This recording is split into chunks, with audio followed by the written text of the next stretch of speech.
Good morning, everyone, and here we are, broadcasting live from COVID jail for your pleasure. This is Paco, as usual, and I am so very happy to be here today.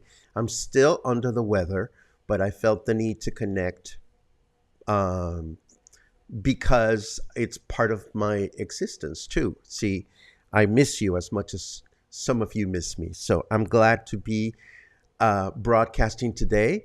And I have to be so very well, I don't have to, but I want to be, I want to, I cannot even think. I want to convey my deepest gratitude to all of you who have taken the time to send messages and wish for a prompt recovery. I think the worst is over. I think the worst was yesterday.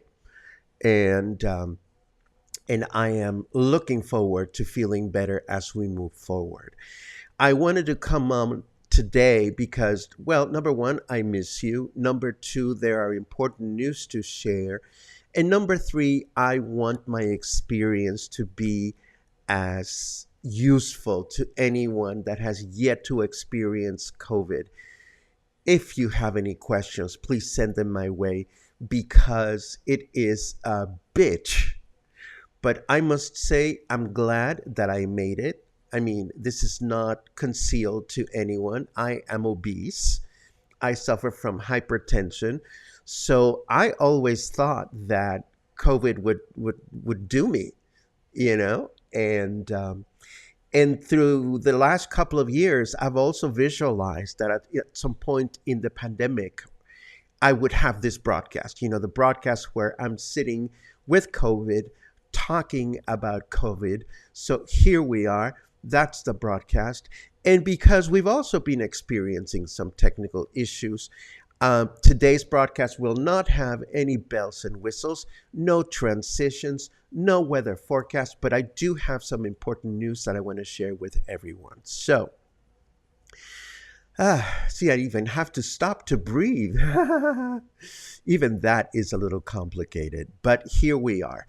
Let me, I'm starting to see a few cues, and I appreciate that. I will get to the cues at the end of the broadcast. As always, we welcome anyone that is joining us for the first time to let us know so that we can give you a nice little welcome. What do you have to do? Just write the word new in your comment, and we'll give you a nice little welcome. And also, if you have something truly important that you wish to share, please add a capital letter Q, like Chris, who has asked, how many days do you have to serve in COVID jail? Well, the way I see it, Chris, I started to feel funny on Saturday and was out and about on Sunday thinking it was allergies. Monday, I kind of knew that something was wrong. Tuesday, I got tested. And I tested positive. So I don't think I'm going to be leaving the house or exposing myself to anyone, at least until the end of the weekend. I need to go out and do some errands in a couple of days, but I'll do those very carefully, not having contact with anyone. But bottom line, Chris was kind enough to add a capital letter Q to his question. And I certainly appreciate it if the rest of you do the same thing, if you have something important to share. So, yes, this is challenging, but it's fun. It is good. I feel much better today than yesterday. Let me get started with some headlines that I want to share with you, and just so that we can tell the difference between one and the next one, I will do a little ding. So the first one has to do with tourists. Even though the summer vacation period in Mexico does not officially start until mid-July, it is estimated that summer tourists will begin arriving in Puerto Vallarta before June is over, as many schools have decided to end their season early. Why? Because COVID seems to be returning. Given my current state of being, I'm not entirely sure how I feel about tourists coming back to Puerto Vallarta, but what can I tell you? Now this one, I know what you're thinking, but despite complaints and all sorts of commotion from concerned residents, the Council of the council for the municipality of Bahía de Banderas has approved the name change from Nuevo Vallarta to Nuevo Nayarit. So, if you live in Nuevo Vallarta, guess what? You now live in Nuevo Nayarit. Get used to it. Apparently, the name is here to stay. You may recall that prior to the pandemic, Puerto Vallarta had instituted a night owl public bus service that disappeared somewhere along the line. Now, under pressure by the business chambers of the city, Diego Monraz Villaseñor, who is Secretary of Transport for the state of Jalisco, has promised that the night owl will return to Puerto Vallarta hopefully sometime in August. Between now and then, I guess if people work late at night, they have to continue relying on other modes of transportation, including platforms. So, what do you do when you do not have a bus to take or don't want to take one? You rely on these platforms to get around, or maybe yellow cabs. But please know that the Secretary of Transportation was also asked about the in-driver situation.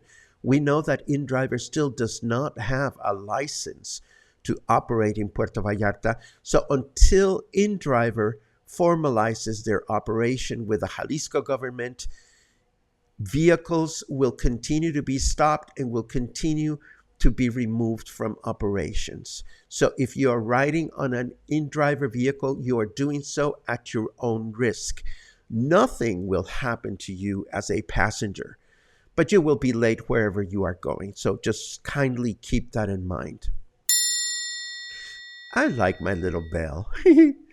The risk of riding crowded city buses is real, and parenthetically, I think that's how I caught COVID, but why do I know? The risk of riding crowded buses is real, and it's getting worse with the current increase of COVID cases in the city. The best piece of advice that I can offer you is if you need to take a city bus to get from one place to another and the bus that you are about to board seems too crowded, simply wait for the next one.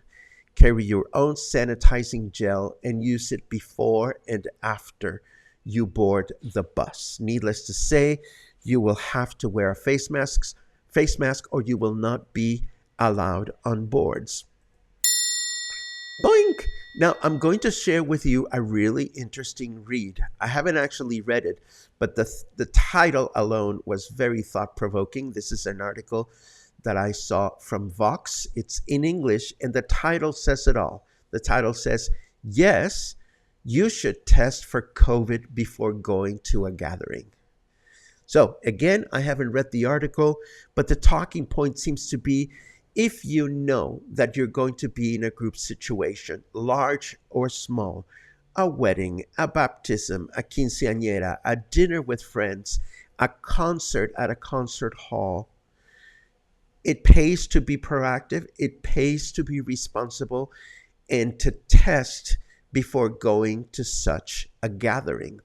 I'm rather curious on your comments, if you have any on this one, because for example, I am going to go to Guadalajara for a concert in a few weeks, and I'm thinking to myself, just to be comfortable during my trip, I will get tested before I go because I know that I'll be riding a bus and I'll be in a concert hall, and I want to make sure that I am at ease with the whole thing.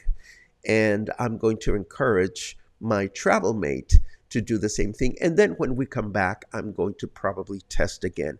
It sounds like a nuisance, I know, but it is clearly a part of our new reality. Where's the triangle? There it is. I also want to let you know that free COVID testing is still available at Parque Hidalgo from 9 a.m. to 2 p.m. You get your results in 20 minutes. To get my test, I actually went to Salud Digna, which is a lab across from La Comer, and their service was absolutely amazing. The test cost me around 250 pesos with my results delivered directly into my WhatsApp 2 hours later. I also heard that Farmacia Guadalajara also is now selling tests so you can apply the test at home. I don't know if anybody has experience with those, and I would be very curious to hear what other people have to say about them. Uh, boom. For the last 2 years, we've been reporting on the Puente Federación or Federation Bridge, which, if completed, would provide a much needed alternate route to cross from Nayarit into Puerto Vallarta or vice versa. In our latest report, we mentioned that the bridge would not be even considered for completion for the next 2 years, but now Nayarit Governor Miguel Angel Quintero says it's a done deal. I'll believe it when I see it. This is a moment in which we would talk about the weather, but again, just to keep things simple today, we will not have weather, we will not have transitions. I just want to make sure that I don't subject you to more delays and any decreased quality in the broadcast as long as I can help it. But moving after the weather, I want to report that the Quale croc is still around, chilling right where the Rio Quale meets the ocean. And in the show notes, you'll see interesting photographs of the river croc just sauntering away. According to the report, it is a small specimen, but still, it's mindful. It's important to be mindful of the fact that there is a crocodile there. So just be careful with that. It's here. Turtle hatching season is here, and I have a report to that effect. But what I wanted to tell you is that quite coincidentally, last night I caught a wonderful documentary on YouTube by National Geographic from the series Hostile Planet that focuses on the oceans. And the first 5 minutes of this documentary provide a chilling account of what sea turtles, what unprotected sea turtles go through when trying to return to the ocean after they hatch under the sand. So watching this documentary, and of course I'll share it in the show notes, will give you an increased level of appreciation of how important it is to participate in turtle liberation activities here in the city or throughout the bay for that matter. I'm not coughing. I want to talk a little bit about session musicians in the industry. A session musician is one who may be part of a band or several bands, but in reality, they excel at providing their services to recording sessions, to specific gigs without necessarily forming part of them. Now, Puerto Vallarta has a number of very, very talented session musicians performing with the likes of, say, Kim Kuzma and so forth and so on. Some names come to mind: Gary Flores, Roberto Falcón, and Rafa Cermeño, for example. Now, depending on how invested you are in the local music scene, you may or may not know the names of these musicians. But please know that Gary, Roberto, and Rafa are now involved in a fundraising project. They're trying to raise money to be able to record an album, and they're doing this by organizing a raffle with tickets costing 300 pesos each. And what you get to win is a drone, a DJI Mini 2. So they will have a live performance available online on Sunday at 8 p.m., and I'll give you all the details. Not only are these musicians truly accomplished, but it is nice to see musicians coming up with alternative ways to raise money for themselves. And I applaud that. And I admire these musicians. I last had a chance to listen to them at the Saturday nights at the museum, and they were absolutely amazing. So if you have it in you to support them, I encourage you to do so. And the last bit of news that I want to share before we get into your comments has to do with the class that Oculto, Carmen Porras, and her wife Claudia are organizing, a class on how to cook chiles en nogada, and they are providing a special price a discount for those of us that are part of Coffee and Headlines. So, needless to say, Carmen and Claudia have no need to provide us with a special discount, but we are extremely grateful for that. So, if you've always wanted to learn how to make your own chiles en nogada, there's going to be the opportunity of doing this in the near future, and I will share that in the show notes after today's broadcast. And this is what we have for today. I'm going to now take a quick look at your comments. I see some feel better comments, which are very much appreciated. And I see good mornings, which I absolutely love. Let's see what else we have. Welcome back to the living, says Bill. Oh my God, it's been trying. Yesterday, I think I slept for like 7 hours during the daytime. It was crazy. And I still slept through the night. Let's see what else. In many cases, the anxiety of possibly getting COVID, if you haven't had it, is worse than the COVID itself. I must say, Mary, that the night after I got my results, I slept better than I have in many nights. So I think there's something to be said about anxiety and not having clarity. Let's see. Have you lost your sense of taste or smell? I can taste, but I cannot smell, unfortunately. And hopefully it'll come back.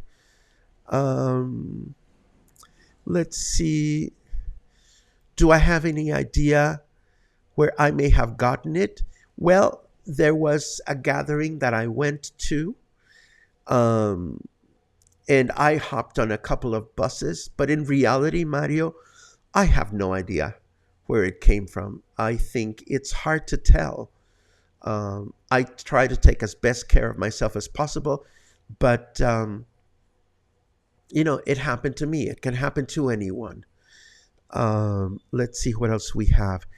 Michael says, I think people think they have allergies, but turns out to be COVID. Everyone, please be careful. Hope you get better soon. This is so important. If you think you have allergies, if you think you're coming down with a cold, go get tested. I thought it was just a cold. I said so here on the broadcast, and now testing is not complicated. It's a matter of making appointments. It's a matter of going. It's simple. Just get tested. Let's see what else we have. Doo-dee-doo-doo-doo. Oh, Muffin. Yes. Logan came back from the airport and tested positive as well. So I hope you're taking as good care of yourself as I'm taking care of myself. And I hope your two doggies are giving you as much love as Luna is giving me. Where were you tested? Says Karen. As I mentioned before, I got tested at Salud Digna. Are at-home tests free in Puerto Vallarta? Not that I have heard of. Are home tests free anywhere else? I've never heard of that. Certainly not here in Mexico.